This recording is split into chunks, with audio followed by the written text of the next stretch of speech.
Dal confronto tra governo e regioni sul nuovo DPCM esce la novità che la chiusura dei confini regionali si fermerà il 15 febbraio e non più al 5 marzo.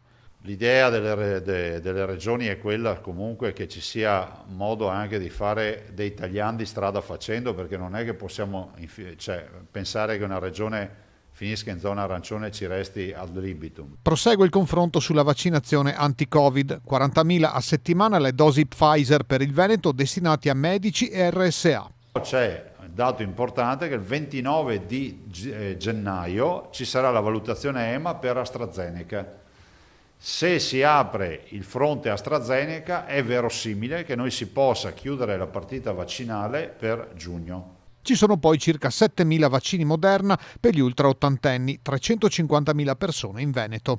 Con gli avvisi a chi dal 1941 gli arriverà la lettera a casa, quindi poi a scendere, 40, 39, 38, insomma a scendere, gli arriverà la lettera a casa con il giorno e il luogo dove andare. L'obiettivo è creare una prima mini immunità di gregge.